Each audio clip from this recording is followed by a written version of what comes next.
Bismillahirrahmanirrahim. Assalamualaikum warahmatullahi wabarakatuh. Alhamdulillahirabbil alamin wa bihi nasta'in ala umuri dunya waddin wa ala alihi wa sahbihi ajma'in amma ba'du.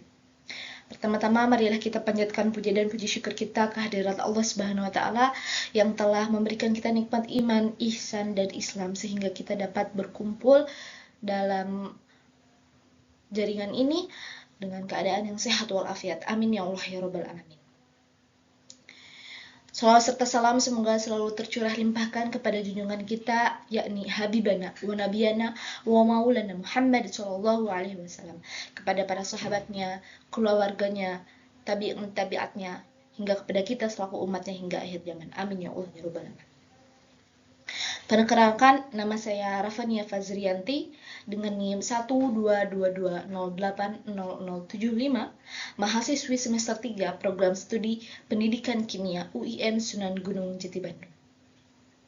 Pada kesempatan kali ini, dalam video ini saya akan membahas mengenai jurnal yang telah saya kaji dari Jurnal Tadris Kimia UIN Sunan Gunung Jati Bandung yang berjudul Pengembangan e-book berbasis intertekstual dengan konsep larutan buffer yang ditulis oleh Ibu Nur Sehasari Dewi.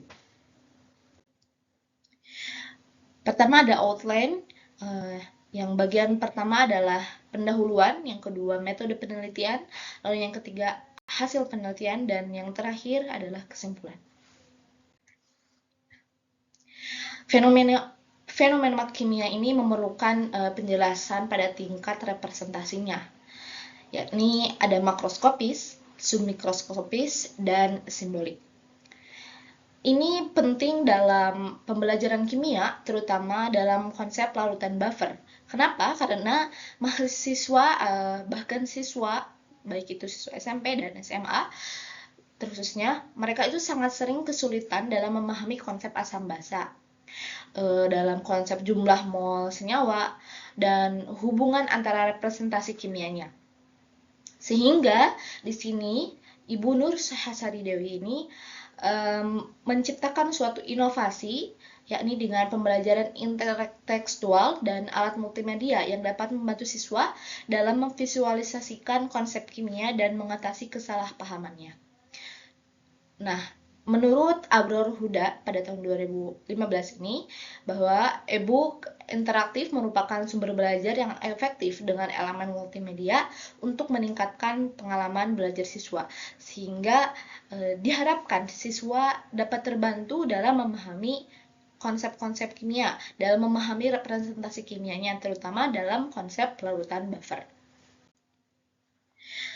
Lalu untuk metode penelitian yang dilakukan oleh Ibu Nur Sehasari Dewi ini, yakni penelitian ini mengikuti metode penelitian dan pengembangan R&D, Birds and Girl, untuk mengembangkan e-book prototype berbasis intertekstual pada konsep larutan buffer.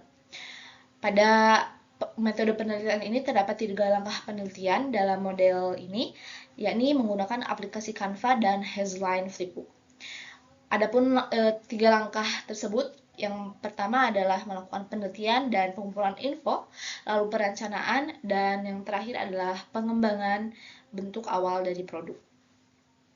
Lalu gambar yang terakhir atau gambar yang paling kanan ini adalah merupakan gambar dari bagian dari e-book yang merupakan visualisasi 3 tingkat dari representasi dalam e-book intertekstual ini, di mana gambar 3 ini menunjukkan gambaran e-book berbasis intertekstual yang dapat memvisualisasikan 3 tingkat representasi. Deskripsi e-book ini menjadi acuan pembuatan e-book berbasis interaktif konsep larutan buffer atau solution. Nah, di sini siswa dapat lebih memahami dan tidak akan mengalami kesulitan dalam membedakan mana itu asam, basa, garam, dan segala komponen-komponen yang ada di dalam larutan penyangga, sehingga siswa akan lebih mudah dalam memahami materi mengenai konsep larutan penyangga. Kesimpulannya adalah e-book ini sangat membantu siswa dalam memvisualisasikan konsep-konsep kimia yang abstrak dan hubungan antar tingkat representasinya, dan berpotensi untuk diimplementasikan sebagai bahan ajar pada konsep larutan buffer.